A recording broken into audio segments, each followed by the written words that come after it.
And happy Monday from snowy Connecticut. We are actually in for a couple days of snow here. They say we might get up to 18 inches. Who knows? It's Northwest Connecticut. So far, I don't know. We have maybe 4 or 5 inches out there. Um, but today I want to share a little bit about my 30 days of Cindy. I started it on Saturday. Today is day 3. And I'm actually doing this program inside the Thursday Club at Red Barn. So that's kind of fun. So if you're interested in that, you can head on over to my website, redbarnconsultingllc.com. Click on the Thursday Club and you can learn all about it. It's really kind of a fun personal development project that I started about a year ago. But today, we are talking about your temple. So let's get into the Thursday email. Let me just bring it up. Bear with me a second. I had it all queued up, and of course, now it's not there. So here we go. So, good morning. It's a snow day here in Connecticut. I've kind of already gone through this with you. We are in for 12 to 18 inches of snow, of the white fluffy stuff, and I'm hunkered down in my RV working this morning, and we have the wood stove going in the rehab house, and it's just flipping gorgeous. Not too shabby start to my day. Hashtag remote working and hashtag RV life. It's a double win. Today is day number 3 of my 30 Days of Cindy program, where I selfishly and intentionally focus on me, mind, body, and soul for 30 days. I've done these in the past. Not only are they fun because I get to be selfish, but they also make me feel incredibly accomplished. And hell, they're just good for me. P.S. I'm digging deep into this inside the Thursday Club if you want to join the party. Which leads to today's musings. How's your temple? That vessel you call your body, the holder of all things you. Are you at your best, mind, body, and soul? My guess is probably not. I'm not judging because, in fact, I don't believe anyone is ever perfect. We are all a work in progress on this never ending journey to be the best that we can be. But here's my 2 cents on it all. I'm not a doctor, a dietitian, a nutritionist, or a certified health coach.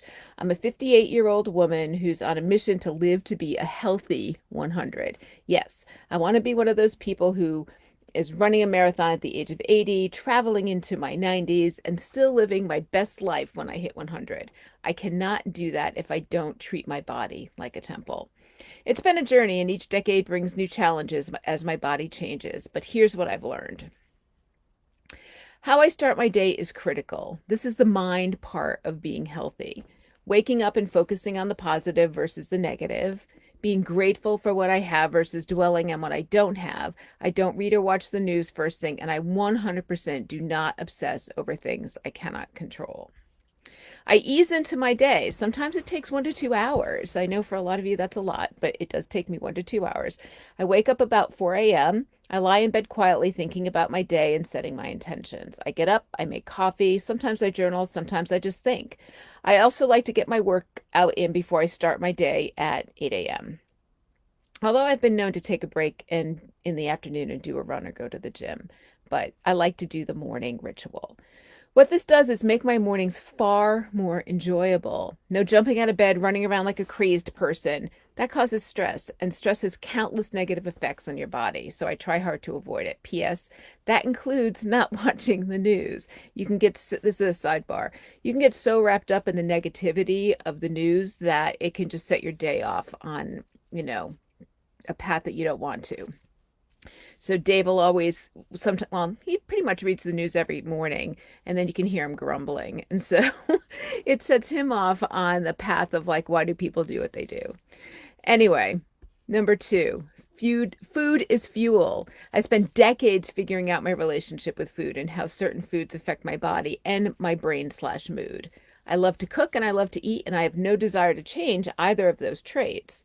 The only way to figure out what works for you is to eliminate all the inflammatory and trigger foods from your diet for at least 30 days, and then start introducing them back in one at a time. I did this several years ago. And it wasn't easy to do that. I did it for 45 days. It wasn't easy, but it was incredibly important. For me, I found that animal products, refined sugar, processed foods, and too much gluten are the things that make me feel like crap, make my brain fuzzy, and make me perform at less than peak. So today I'm 95% plant-based eater. I avoid refined sugar. So when I cook or bake, I replace it with honey maple syrup or fruit sugars like date or coconut. I cut way down on eating breads, a New York bagel here and there. And I do have pizza every once in a while, vegan, of course. But eating a lot of bread just makes me feel really weighed down.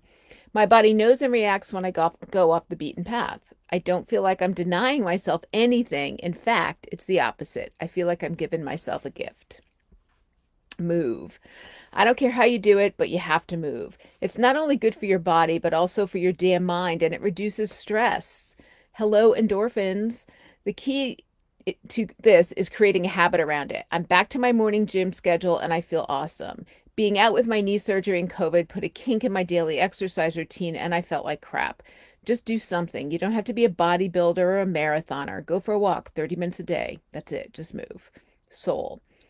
Spirituality plays a big role in your overall wellness. I'm not talking religion, although if that's your thing, go for it. Fabulous. What I'm talking about is honoring you, being kind to you, and thanking you for showing up. Every day, do something on the personal development side, something that reinforces you. This could be listening to podcasts, reading books, working with a coach, a therapist, whatever it takes to make your self-esteem. Make sure your self-esteem is where it needs to be. You are amazing. You are beautiful. You are brilliant. You do have the ability to accomplish anything in life you want. Your temple, it matters, mind, body, and soul. If you aren't where you want to be, today's a good day to start. For the next 30 days, work on it. You'll be amazed at how you feel when it's done, and you might just keep going. Have an awesome week. I need to go shovel some snow. So there's my Monday musings today. Although and Dave beat me to it while I was at the gym. He went out there with the snowblower and cleaned things off. But my 30 days of Cindy include the following. I am no alcohol or any kind of refined sugar. So I might make a little exception on Valentine's Day. I don't know. We'll see what happens. I'm going to get a 5K a day in. That could be either running or walking. Today, I actually did some weight training, so 2 to 3 times a week weight training. And I was going to follow up with a 30-minute Peloton run, but my knee started to hurt, so I stopped. I'll go out for a walk later. 30 minutes a day just on meditative things. And I often do that while I'm walking or running or working, so it's kind of a win-win there. And then 30 minutes of personal development, drinking half of my body weight in water every day, and just being good to me, like making those things non-negotiable. So the 30 Days of Cindy project is really fun. I encourage you to do it for yourself, not to yourself, for yourself. I think you'll find it really rewarding. So have an awesome day.